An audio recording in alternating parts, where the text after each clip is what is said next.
we're all designed by God. He knows the intricately who we are, who he made us to be, and how we're wired, and our redemptive sort of connectiveness. And I've always been sort of, I want to know how things work, and that sort of, I think, drew me into more of a scientific field, because science is almost like sort of describing how these things work. It doesn't say why. Yeah, it's just how it happens. And some people, I guess, would be more drawn to the philosophy of why and things behind it, which I never was. I was more sort of, well, how does this work? And I infer from some of that why, because you know God, so you know something more behind the heart of God in it.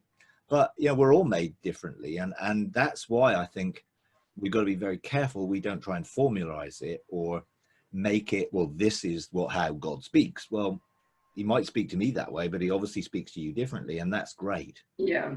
Because it's pointless communicating in a language you don't understand, unless there's a purpose in it. Sometimes there's a mystery in something that he wants me to seek out, so he uses cryptic language to get my interest. And then when my interest is drawn, I get drawn towards that. And he uses terms that I don't know, but I know that's because he wants me to know something about it. And the other day he was talking to me about unified quantum field and quantum foam. And I'd never heard of quantum foam. I've learned a lot about quantum field. I've never heard of quantum foam because I'm not that into it. You know what I mean? It's not like that's my thing. I'm not into it that I go research everything about it. I know enough to do what I do and to use it the way I use it. I don't need to know anymore, and if I read a quantum physics, a real quantum physics book with all of those, technical equate, I'd have no idea what they meant, but I had the basics, and so I looked up quantum foam. It was like, okay. And then it was like, oh, I see. So it doesn't take me long to catch on to something because that's how I'm wired. But, if he spoke to me in sort of another form of communication, I would struggle because it wouldn't be the way I'm wired. Therefore, I'd have to struggle to find, well, what does he mean? If he used very sort of symbolic, poetic language, I'm okay with biblical symbolism, but I'm useless when it comes to reading poetry or stuff. I'm like, oh, someone says that's good. I'm like, oh, okay. It just doesn't do a thing for me at all.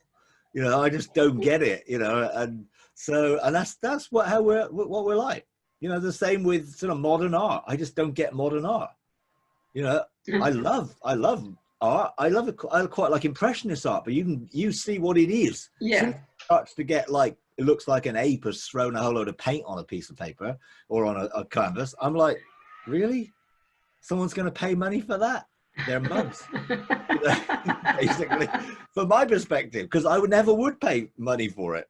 Yeah. Even if I had it, I wouldn't, because it would do nothing for me at all.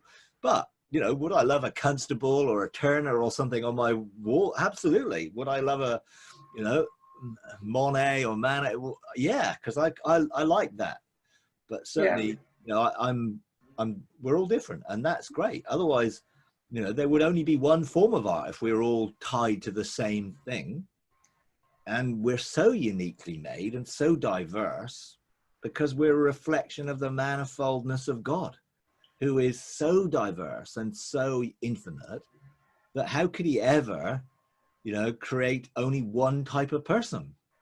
Because it could never reflect him because he's so diverse in so many different ways, But what you would know is how to speak to it, because essentially that's how you would change it.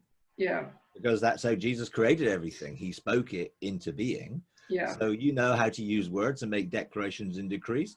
You don't need to know what scientifically is actually happening when you say those things. You don't need to understand necessary resonance and all of those other terms. You just know I can speak and this will change, or this will align when I call it to align.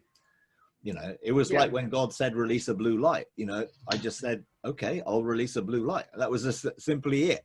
You know, I didn't need to know what frequency or all of the intricate, and I just spoke and it happened. And I think that's generally for most people enough. Yeah. And I think the language of God is the language of the heart, because some of it goes beyond human understanding to knowledge of the heart. I know, I feel, I sense, I just have this, yeah, I know God's heart in this. You know, did he actually say anything directly? No, but I know it because I've spent heart-to-heart time. And I think cardiogenosis, that knowledge of the heart, ultimately is a relational way of communication. You know, God is not really into the lecture format of preaching at people. You know, he's much more, I'm going to give you a hug and I'm going to reveal my heart to you, heart to heart. You know, that for me, you know, is where most of what I know comes from. You know, and often when God then does speak to me, it affirms what I already know as a inkling in my heart, rather than it being a total surprise. You know, because I've already had lots of engagements of heart to heart where I have received, by whatever you want to call it, osmosis or whatever, you absorb it, and it's sort of almost your heart becomes aligned with the Father's heart in that area, and you just know, and you sense, and it's just like, yeah. And then God says it, and I'm like, yeah, no, I totally, I know that. Yeah. You know, which is great because it's a relational thing. When I first started to learn to meditate, that's how it worked for me. I just mused over words, you know, even with single words within a sentence, and the revelation of it, or the meaning of it, or the depth of it just began to get unveiled as thoughts in my mind, you know, which weren't my thoughts. You know, that for me, you know, and that's still, you know, a part of, I just love in being in that place of allowing the thoughts of God to just dance in me, in my mind, and create, you know, within me, you know, and it does come from that sense of intimacy, that we are mind to mind, heart to heart, face to face, and all of those have sort of expressions of how we experience. You know, yeah, I love looking into the face of God, because things get communicated by looking into one of those amazing facets. You know, that sometimes I just see a light, sometimes I feel something, sometimes I sense something, sometimes I just get knowledge, but it's an experiential knowledge, not an intellectual knowledge, you know. And I think so long as we're not trying to figure it out using our own understanding and our own knowledge, then we're going to absorb truth through the experience. And it is the truth that we actually know by experience that sets us free, not intellectual knowledge. Yeah. You know, it doesn't bring freedom, you know, but experience of the truth does mean that truth is active and alive and living to bring change and transformation in that way.